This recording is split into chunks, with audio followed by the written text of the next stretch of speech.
amigas e amigos, tudo bem? Eu sou Marcelino Freire, escritor, autor, que gostaria de ter sido ator, mas em certo momento eu descobri que tinha muito pudor para ser ator, mas como autor eu não tenho pudor nenhum. Eu sou apaixonada pela obra dele, a gente já tem um tempo, né, que a gente, esse trabalho, inclusive, já tem desde 2017 que a gente vem querendo fazer, aí por algumas razões não fizemos, e agora a gente chega finalmente a concretizar.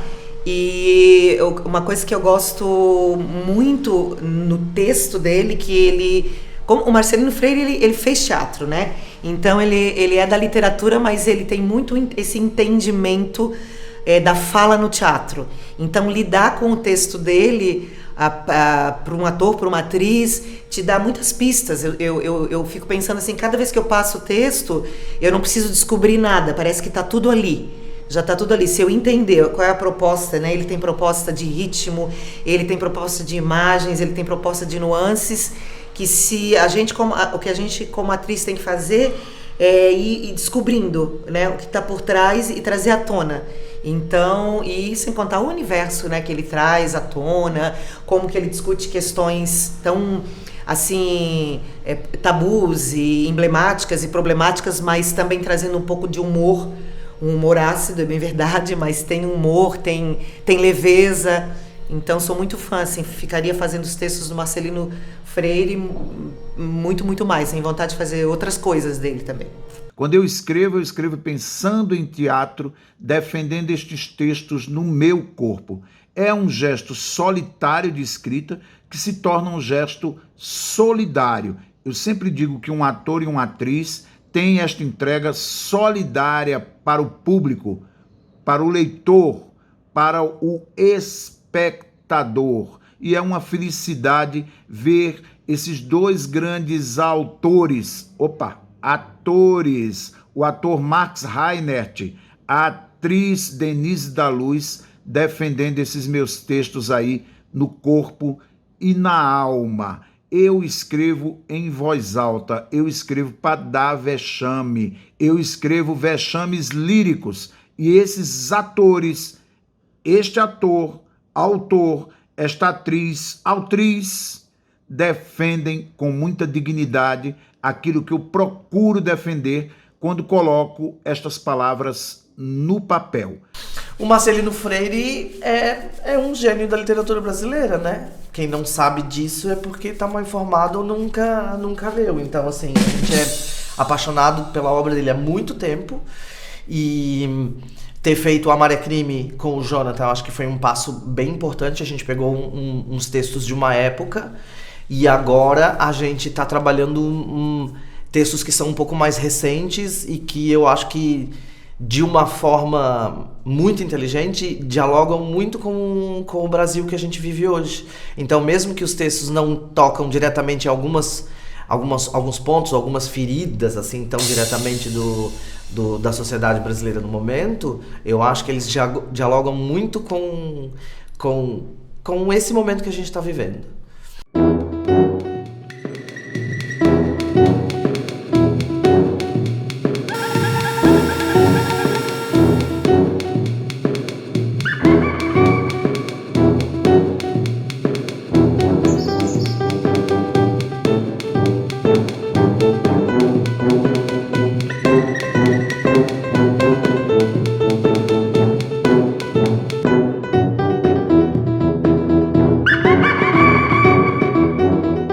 Quando a gente pensou esse projeto, a gente já sabia que ele ia primeiro acontecer como audiovisual, para depois ter a possibilidade de se desenvolver na cena. Desde da pré-produção, né, que é muito importante para o audiovisual, cada vez mais, não que outros setores não sejam, mas quanto mais tiver tudo com a linha na agulha, né, para a coisa andar, e a própria relação mesmo, né, de entendimento, no meu caso como atriz, uma relação com a câmera, ainda que a gente esteja nesse lugar meio híbrido ainda de pensar que é teatro filmado, mas você vai ganhando, principalmente porque não tem público, vai entendendo que o jogo é muito mais com a câmera, né, e com os aspectos técnicos também que demandam e que dão um tipo de informação. Tá, só. Qual é a deixa mesmo, Leona? Eu pego da onde? Se ele não aparecesse, você já sabia, foi o Leco. Então tem elementos que já foram pensados da dramaturgia, né, ou do roteiro, no caso, que já conta com a linguagem audiovisual. É diferente de anteriormente, quando a gente primeiro pensava a peça e depois pensava numa adaptação para o audiovisual dessa peça, ou o registro, né, dessa peça no audiovisual. Aqui não. Tem coisas da criação, maquiagem, figurino, ou até os próprios elementos de como a gente organizou a narrativa, que foram pensados para o audiovisual. Não são adaptações para o audiovisual, né? Eles foram pensados para o audiovisual. E aí agora a gente... Tá me vendo? Então, ele sumiu, assim, ficou pra longe. Eu quero mostrar o audiovisual. Sim, tô brincando. Foi um processo bem prazeroso, né? Um pouco difícil, porque tem uma crítica social, mas com muito humor, né? Então calibrar essas coisas é sempre uma sinuca de bico, né? Então demora um tempo para acertar a mão, né? O que até onde esses vetores emocionais eles precisam ser coerentes, ou reforçar coisas, ou diminuir, ou esconder coisas muito óbvias. Mas foi um processo bem bonito. A gente gravou os 4 episódios da websérie Falaceira em 2 dias no Teatro Municipal, sendo que teve mais um dia de preparação, né? Levar todo o equipamento pro teatro, montar tudo. Foram dias bastante cheios, desde de manhã até de noite de gravação, e o objetivo era assim: era uma produção audiovisual, então teríamos câmeras em ângulos diferentes, pensamos em cortes, a iluminação ia variar dependendo do personagem e tudo mais, só que sempre respeitando a atuação da atriz. Basicamente, a câmera estava contracenando com a atriz. Não só a câmera, a edição também, a trilha sonora, todo esse material, tá tudo contracenando, tudo trabalhando em conjunto. A gente eu criei uma estrutura que é a base, né? Onde são as falas, nesse caso é o episódio número 4, onde tem o apresentador, a professora, o aluno. Uma percussão um pouco com cara de circense, que vai dando uma segunda camada para essa fala também, né? Assim, ele destaca algumas coisas políticas, ou quando você quer dar um ênfase a alguma situação, uma parada de fala. E no final a gente cria meio estrutura começo-final, uma trilha de fechamento, como foi o episódio do Natal, o funk do Papai Noel, para dar esse encerramentozinho divertido, sem deixar de falar das questões políticas envolvidas em cada episódio.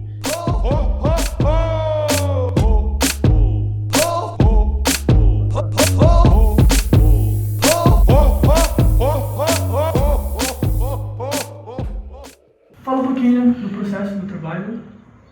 Bom, foi assim, quando a Tespes me chamou para fazer criar o desenho de figurino do Falaceira, eu tinha como referência, né, a própria dramaturgia do Marcelino Freire, né, e eles queriam essa ideia que remetesse a um cabaré. Então o que eu pensei? A primeira coisa que eu pensei foi numa paleta de cores. Então eu pensei em trabalhar com 4 cores, que era o vermelho, o preto, o branco, um pouco do prata também. Então eu criei vários desenhos que pudesse também remeter um pouco esse cabaré, mas que não fosse um cabaré, né, que tivesse um pouco dessa coisa da comédia, do humor. E além disso, as estampas também. Então eu fiz desenhos de um pouco também com bolas, né, que tivesse tecido com bolas, e também com listras. A gente foi para um lado bem teatral mesmo. Eu me inspirei muito na maquiagem dos anos 30 para fazer. Até esses olhos caídos que a gente vê tanto na maquiagem do Max como da Denise, a sobrancelha fina que eu ainda vou fazer, é uma maquiagem muito característica dos anos 30. E nessa época, as mulheres, né, que o caso é teatro, a gente maquia os homens, a gente maquia todo mundo, mas as mulheres usavam um rosto mais branco também. Por isso que a gente tem essa característica mais esbranquiçada, e também para dar o contraste, como a gente está trabalhando com as cores bem intensas, o vermelho, o preto da cortina. Então isso vai dar mais destaque para a maquiagem também. E também para remeter essa parte chique, glamurosa dos anos 30.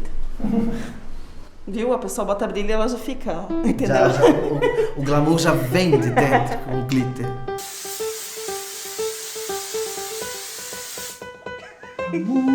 Intoxiquei.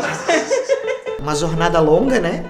10 horas de trabalho, mas gente, tudo concentrado aqui, uma equipe grande, todo mundo focado, é sempre uma nova experiência, né? Mesmo que a gente já tenha feito coisas, mas é um outro material, é uma outra abordagem. Foi bem gostoso. Eu acordei hoje, parece que tinha passado um trator por cima de mim, mas é aquele cansaço prazeroso de ter feito algo. Agora a gente tá atrasado pra variar, aguardando a chegada do Papai Noel, diga-se de passagem, que daqui a pouco ele chega pra gravar com a gente. Ho, ho, ho, ho! Agradecer demais este gesto deles de encontro ao encontro de um gesto meu aqui na minha casa, solitariamente e solidariamente. Um beijo imenso. Viva o teatro, viva a literatura brasileira.